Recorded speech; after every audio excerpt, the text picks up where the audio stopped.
Welcome back to CEO Talks, the space where we bring you closer to the journeys of entrepreneurs and innovators shaping the future. To all our listeners, thank you for tuning in. And today we are delighted to have with us Mr. Anand Chowdhary, founder and CEO of Oswald Labs. Mr. Anand is a young technology entrepreneur driving change in the digital world through accessibility focused innovation.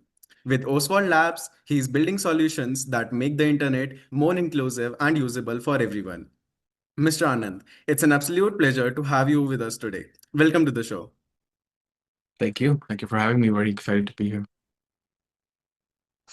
Okay, sir, let's start with the podcast. Let's start with the questions. Let us take a walk back to your epic journey from those wild student days, hustling through code to fully owning it as a founder and CEO of Oswald Labs. What were the pivotal moments that shaped your professional trajectory? I was always interested in technology and building products and design and software. And so I was already in high school doing like consulting gigs on the side, making websites and stuff for people, get some pocket money. And one of the things I realized was that I was working with a big e-commerce company, and I noticed that their website was not accessible at all. So like people with disabilities could not use it. And then I worked with a different company and then another one and another. And I realized that this is kind of a pattern that a lot of these websites were not built to be accessible. And I figured instead of convincing every one of those companies to change their whole website, what if I build a tool that can make any website more customizable and accessible? And it just happened to be that there was a hackathon happening in 2016, and I took my friend, I told him this idea that what if we build a browser extension? And so in 24 hours, we built that. And we won the Code for Impact Challenge at Angel Hack. And that was it. I made it open source and free and just posted it on Facebook. Back then, we used to use Facebook. And that's it. That was the whole story. But then a few weeks later, I got an email from a therapist based in New York. And she said that this was the best tool she's ever used. And she was using it with children who have dyslexia. And I thought, oh my God, I built this thing in like a weekend hackathon and it's impacting real people's lives. And so I thought, okay, you know what? I'm going to drop out and I'm going to do this full time. So I think that email was that was the thing that convinced me, just that one email, that oh my God, there is more to it and I should just fully focus on that. So for about a year I did that full time, and then after that I continued my studies in the Netherlands, and I continued building Oswald Labs the whole time that I was studying. So at that time I was half studying and half building the company. That was really insightful, sir. And I truly agree that, some emails are actually life-changing. Looking back at like quadrant in AI sales automation, how was your framework for spotting opportunities and deciding which ideas to pursue evolved over the years? It's a good question. I don't know. I used to think that there is a formula, um, really simple, problem, timing, and opportunities, and your own skills. If I had to make it simple, I think I would feel like, why do you get up in the morning and like do what you do? Like, what is the problem that you are really excited about solving? And I think the other is what makes you uniquely positioned to solve it. The solution, or that that's even the right solution, right? I think our background and our upbringing and our skill set and our community, they shape how do we look at things. I think the more interesting thing is more about what is the problem that you want to solve in this world. What is the thing that you experience yourself that you think can be better?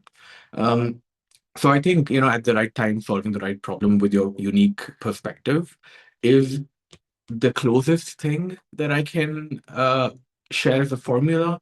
But if I'm really honest, over the past year or so, I have changed perspective on this. I feel like now I wait for the problem to find me. Like I just go about my life talking to startups and meeting founders and thinking what are the problems that excite me in this world. And then a side project like with Oswald Labs, like a weekend hackathon or an open source thing that I build on the side. Like people just start to use it and it just becomes a thing that I want to kind of put more energy towards. So I feel like now I'm not as convinced that the traditional approach of, I don't know, what is the market size and how much can you make and the TAM calculation and all of those things, I feel they resonate less with me now that I'm a bit older. Now I feel like I really want to be very excited about the work. And then it's just about what makes me most excited. And then hopefully that would become a commercial success. And if not, I don't regret it, right? Because I still enjoy it.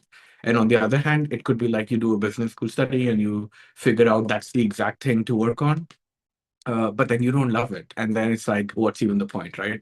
So I wish I could give you a formula, but I think the simplest is just do the stuff you like doing and that you would do for free, that you would do anyway. And then maybe you can put some business studies in there and think about how can I take the thing that I like and kind of make a economical contribution to the world. But I think that's it. I don't really think it's worth it to kind of complicate it more than that just do the stuff you like.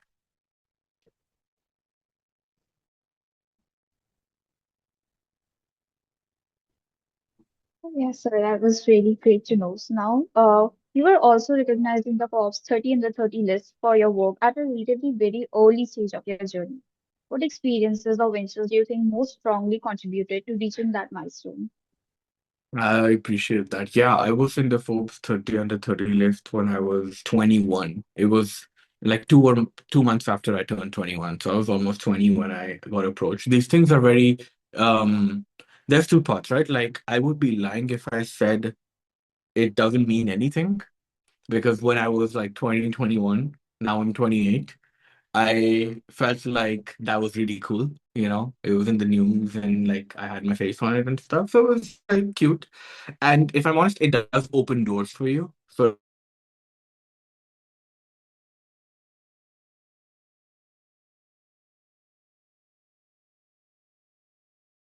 Fabio and first quadrant. So I think I would be lying if I said it doesn't matter, but it doesn't matter very much. Eventually, Y Combinator, Forbes 30 under 30, all of these things are just badges, and they're nice to have like a Boy Scout badge, but it's really about what do you do with it. So I was just very lucky. Someone nominated me. They did a little interview. They put you on the list. Or like another list that I was on was like the 50 most innovative entrepreneurs in the Netherlands. That was the same year. And that was also a coincidence because I just met a reporter in Amsterdam at an event and he like really found the work I'm doing interesting. And then they were like, okay, we'll put you on the list. So like these things you don't really control, you don't really kind of um yeah, like it just happens. And then it's about like how do you make the most of it. So I was able to use some of those credentials to talk to investors or to get in the right rooms and get the right meetings. I think that helped.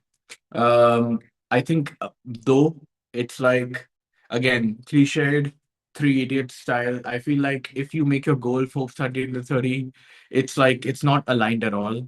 But if you just do the stuff that you enjoy doing, recognition will kind of happen automatically.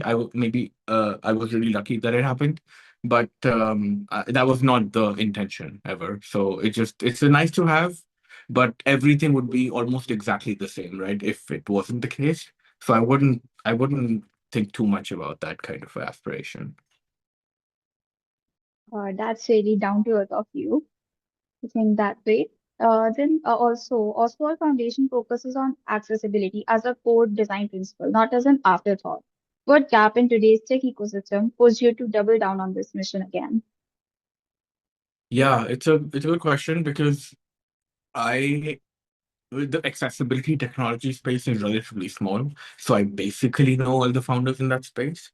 And I think most of them have something that I don't have, which is authenticity. Like they have a personal need, a personal story. Maybe they know someone or they themselves. Many people with disabilities are extremely intelligent and motivated to build stuff. And they take what life gave them and then kind of solve that problem.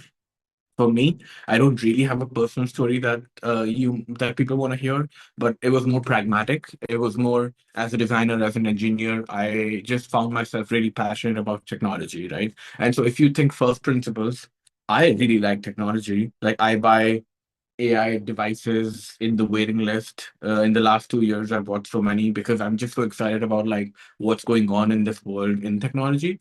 And then you think, okay, why is it that some people we just have kind of this gatekeeping that they just cannot access this technology, right? And that has ripple effects because that means that if you're a farmer in rural India and you get a smartphone, it means you can find out information about what subsidies the government has for you or what seeds you should put in, or your daughter can have information about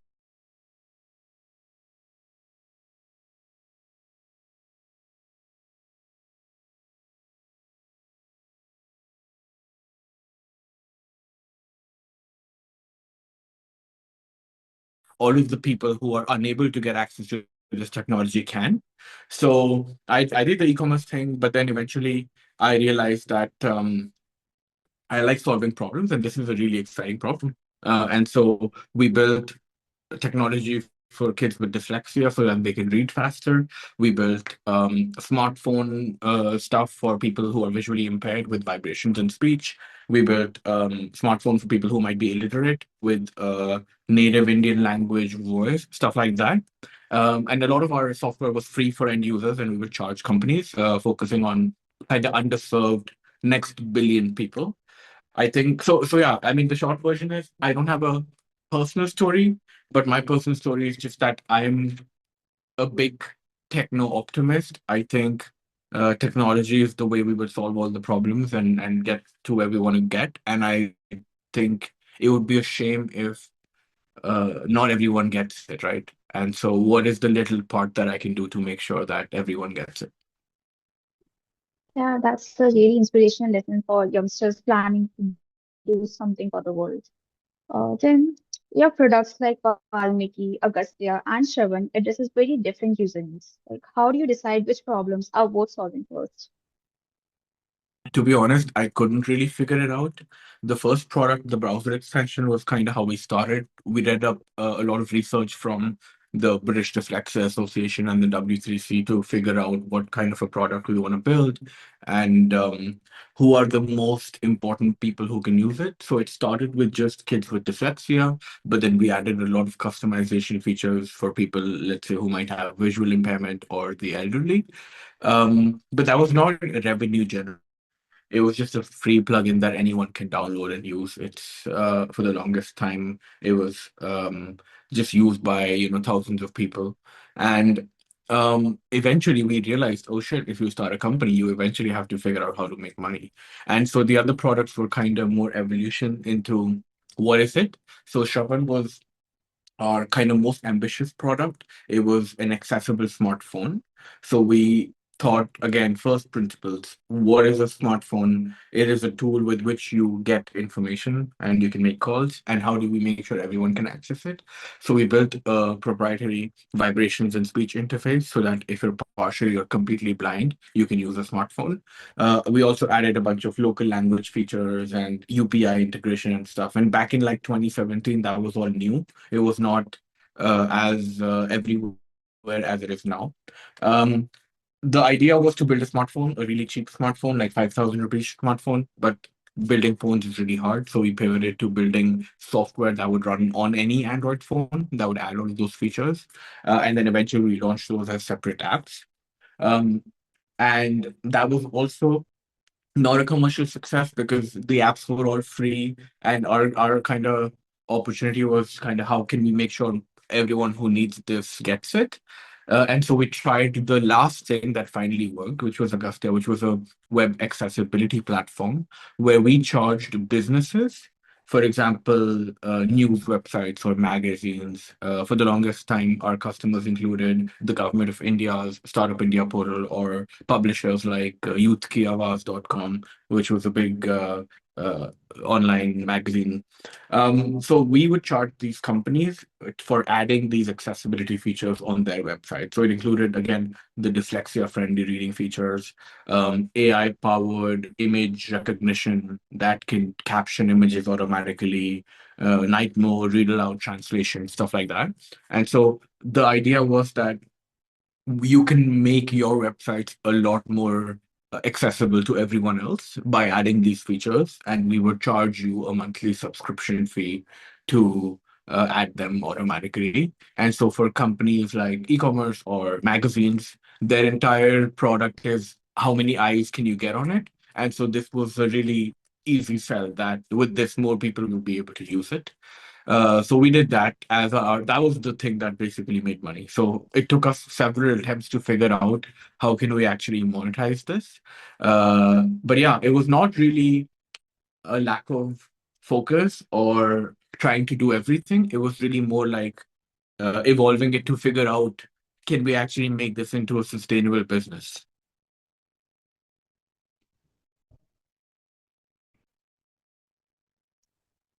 Oh, that was a really great insight for all of us. Moving forward towards the next question, sir. You have worked across AR, web platforms, and hard. How do you see emerging technologies like AI and voice interfaces reshaping accessibility in the next 5 years?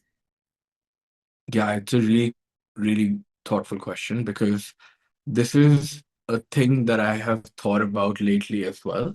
So we did AR stuff very early. For example, you could use our smartphone app and use the camera in your phone to point it at things in the real world, like a book that you might be reading, and we would overlay the text in a dyslexia-friendly reading format so that you could read it. We wrote a research paper that you could read it 21% faster with our technology versus without, with like a statistical significance.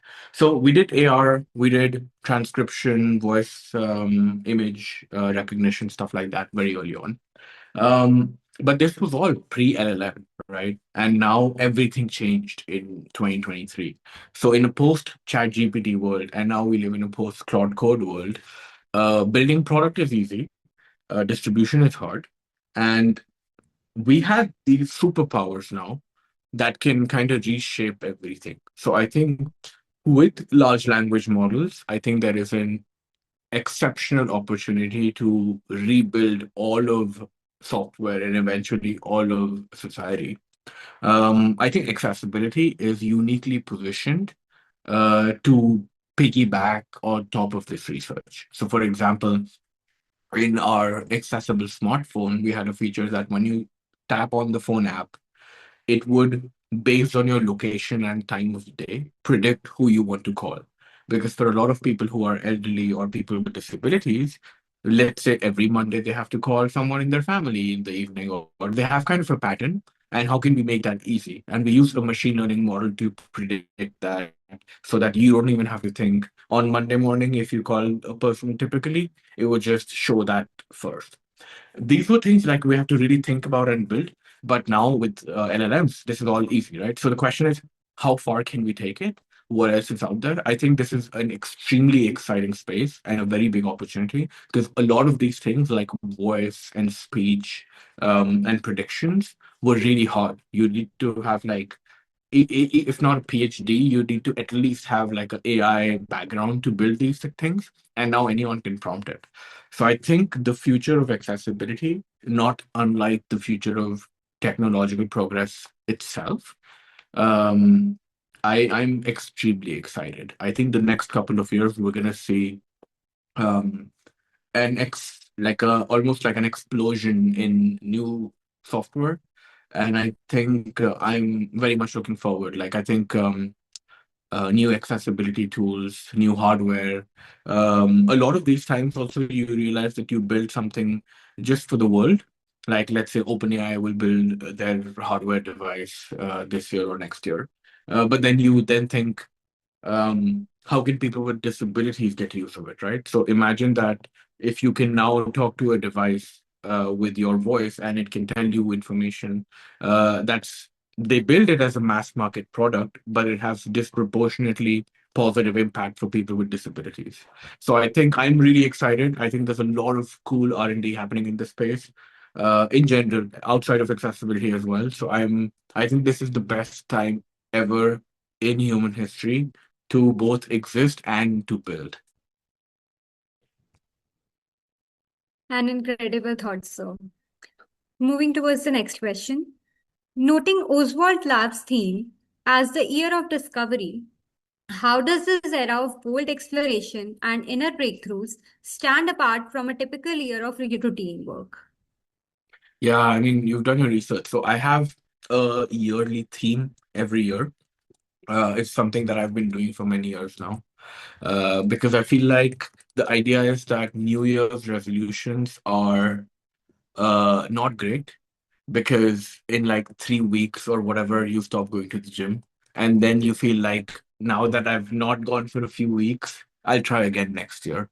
It's like the same pattern that I saw with myself. And so a theme is just a short word or a phrase like year of reading or year of health. And because it's so simple, it's extremely malleable, meaning that it can evolve with you. For example, instead of saying, I'm going to lose 5 kg in 3 months, you might say, it's year of health. And that can mean anything. Maybe it means you want to go to the gym more, but maybe you realize for whatever reason that doesn't work. So I want to do cycling, or I want to do calorie tracking or something else. Or maybe you say it's the year of reading. But then you realize that actually I don't enjoy long form, but I like reading research papers, or I don't like reading at all, but I can listen to audiobooks or podcasts. So it's like, as the year goes and you change as a person, your theme changes with you, but it's still like a North Star that you can look to. For me personally, for the last few years, I worked super hard. I did my wife's company for 5 years, and about 4 months ago, we sold it to a $10 billion AI decacorn. And I was feeling like, what's next? I kind of did nothing for a couple of weeks and months and met people and just chilled. And so the short version is 2026 is the year of discovery for me, meaning I'm kind of open to anything. I am figuring out what is next.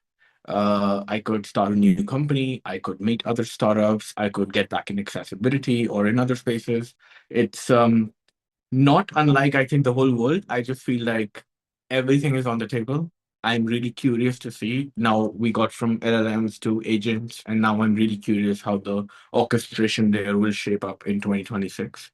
So for me personally, it just means I am very open-minded now about what is next, and also very excited about the technological progress. I really do think that we're going to see in 2026 agents doing a lot of the economic work, and a lot of new technology will emerge to help us orchestrate and interact with these agents. So I think that's super exciting. But for me, yeah, I'm just kind of observing and figuring out where I can add value. I can really relate to this, and we are also excited for what's upcoming. Thank you, sir. That was truly meaningful and an eye-opening conversation. You gave us behind the scenes look at how Oswald Labs came to life, from recognizing the urgent need for digital accessibility to building technology that is making the internet more inclusive and empowering for millions. We've spoken about the vision, the challenges, and the real world impact that goes far beyond business metrics. Thank you for sharing this incredible journey with us. Uh, Before we wrap up, you've been on this incredible path since your student days, building ventures that truly serve. What is the one piece of wisdom that you would share with young dreamers in college ecosystems? I think that we are living in a very unique point in time where everything is possible. You don't need to do a 4-year engineering degree to build an app, for example. You can just use Cursor or Replit or Cloud Code and just kind of, if you have an idea, you can just build it now. I think everyone basically has superpowers. So the question is, what are you going to do with it? I am really excited to see what you guys do and everyone else. I think if I were getting out of college or in college right now, I would just think about what are the problems that are most exciting for me and how can I solve them for myself and then go from there. I think now that everyone can build, um, we're going to see a lot of exciting things, right? So now it's about who has taste, who has the right ideas, because building is basically free. So I think if I could leave you guys with advice, I don't think I would say you need to start a new company tomorrow, but I think what you expected your job to be 2 years ago may not exist in 2 years. So the question is, how can you prepare yourself in a post LLMs are doing a lot of our work world? And I think that is through re-education, right? So be curious, look at what's up, pay attention to when a new model drops and see how can you leverage that in your study or in your work or in your ideas. And I think I'd be really surprised if it's not the case that the most important skill is just learning, like reading, seeing what's new, staying on top of it. Because even if AI doesn't take your job, someone using AI will take your job for sure. So the question is, how can you position yourself in a way that you are on top of what is out there? So I think just be curious, keep learning new things. That's it. Like, I wouldn't go really deep into a hard skill, like, I don't know, financial accounting. And if you're really good at that, but then the next GPT is also really good at that, they won't hire you anymore. But if you're good at figuring out how to use AI tools for financial accounting, then you're very well positioned. So I think I would say be curious, keep learning, and it's super exciting. So, like, build cool stuff. Yes, sir, I think I completely agree. Uh, on the behalf of CEO Talks, thank you for taking the time to be with us today. It's been a privilege to host you, and we wish you continued success as you work towards building a more accessible and inclusive digital world. Thank you. Thank you very much. I had a really fun time. Thank you for having me. So, maybe, thank you, sir. Thank you, sir. Thank you, sir.